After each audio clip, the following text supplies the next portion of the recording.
Hello friends, welcome to my channel study for UP DElEd.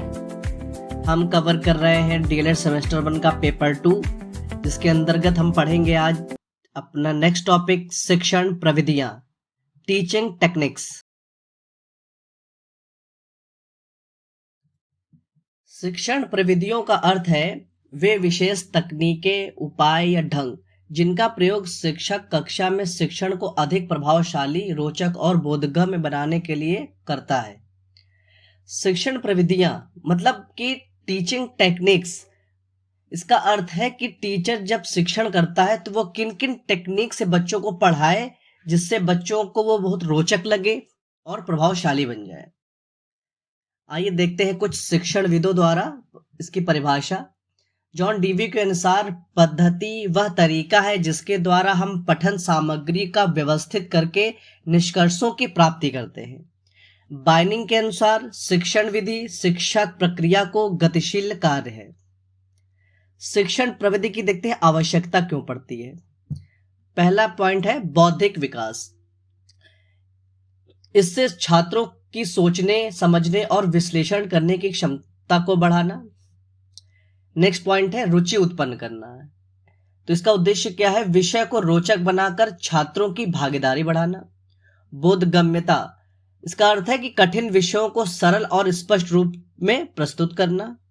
Next है सामाजिकता का विकास। इसका अर्थ है कि सहयोग, सहानुभूति और समूह कार्य की भावना को बढ़ावा देना। प्रेरणा और सक्रियता, इसके अंतर्गत छात्रों को स्वयं सीखने के लिए प्रेरित करना। नेक्स्ट है विविधता और अनुकूलन। विभिन्न शिक्षण स्थितियों और छात्रों की आवश्यकता के अनुसार ढंग अपनाना। इसलिए शिक्षण प्रविधियों की हमको आवश्यकता होती है। नेक्स्ट देखते हैं प्रमुख शिक्षण प्रविधियां।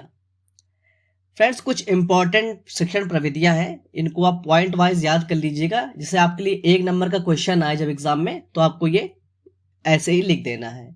तो पहला है प्रश्नोत्तर प्रविधि, दूसरा है उदाहरण प्रविधि, तीसरा है व्याख्यान प्रविधि, चौथा है स्पष्टीकरण प्रविधि, पांचवा है कहानी कथन प्रविधि, छठा है प्रयोगात्मक विधि। आइए नेक्स्ट देखते हैं फ्रेंड्स। प्रश्नोत्तर प्रविधि को हम डिटेल्स में पढ़ते हैं। इसको इंग्लिश में बोलते हैं क्वेश्चन आंसर टेक्निक्स। एक अत्यंत प्रभावशाली शिक्षण प्रविधि है जिसका मूल उद्देश्य है छात्रों को सक्रिय रूप से शिक्षण प्रक्रिया में शामिल करना, उनकी जिज्ञासा को जगाना और सोचने समझने की क्षमता का विकसित करना। यह प्रविधि सुकरात द्वारा विकसित की गई थी, इसलिए इसको सुकरात प्रविधि के नाम से भी जाना जाता है। यह एमसीक्यू में भी आ सकता है फ्रेंड्स। जैसे क्वेश्चन पूछ देगा कि प्रश्नोत्तर प्रविधि के प्रतिपादक कौन थे, 4 ऑप्शन दे देगा जिसमें सुकरात होंगे, जॉन डीवी होंगे, तो आपको सुकरात पे टिक कर देना है। इसमें शिक्षक छात्रों से क्रमबद्ध ढंग से प्रश्न पूछता है और उनके उत्तरों के आधार पर पाठ का विकास करता है। आइए इसकी मुख्य विशेषता देखते हैं। इसके अंतर्गत हम पहले बच्चों के पूर्व ज्ञान की जांच करते हैं। तो शिक्षक पहले छात्रों के पूर्व ज्ञान से संबंधित प्रश्न पूछता है। नेक्स्ट है नवीन ज्ञान की ओर मार्गदर्शन। उत्तरों के माध्यम से छात्रों को नए ज्ञान की ओर ले जाता है। सक्रिय सहभागिता, छात्र उत्तर देकर शिक्षण में सक्रिय रूप से भाग लेते हैं। जब भी आप टीचर बनेंगे और आप क्लास में जाएंगे तो अपने टॉपिक को पढ़ाने के बाद उससे रिलेटेड आप क्वेश्चंस उठाइएगा बच्चों के लिए। इससे क्या होगा कि बच्चों में सहभागिता की भावना का विकास होगा और वो एक्टिवली उसमें पार्टिसिपेट करेंगे।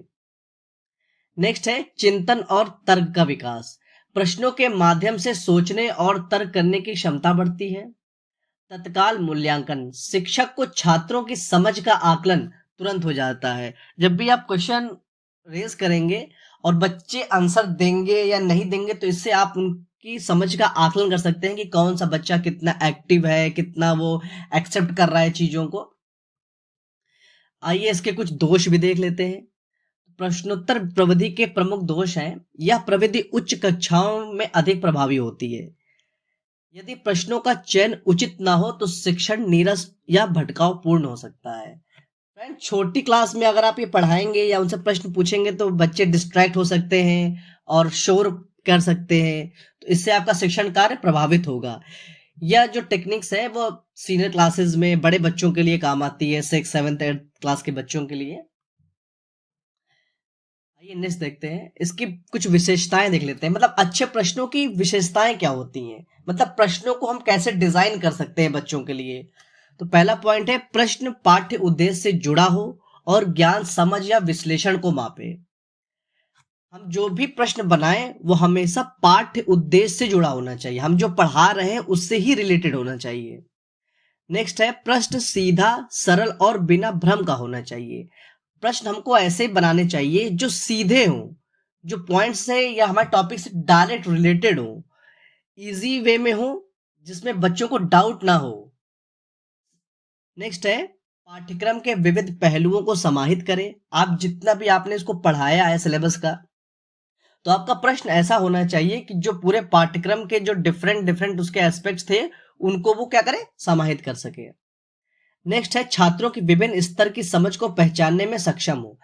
प्रश्न हमेशा कई तरीके से बनाए जाते हैं, उनका जो लेवल होता है वो आपको ग्रेजुअली से हाई लेवल तक आपको जाना चाहिए। प्रश्न आसान भी होने चाहिए, प्रश्न कुछ कठिन होने चाहिए, ताकि आप बच्चों की विभिन्न स्तर की समझ को माप सकें।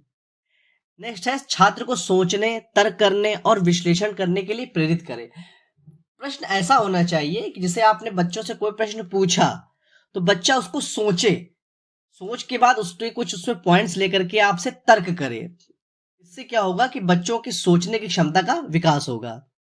नेक्स्ट है कि प्रश्न बनाना, पूछना या मूल्यांकन करना आसान हो। प्रश्न ऐसा बने कि आप उसको जल्दी से जल्दी बना लें, पूछने में भी इजी हो और उसका मूल्यांकन करना भी आसान हो।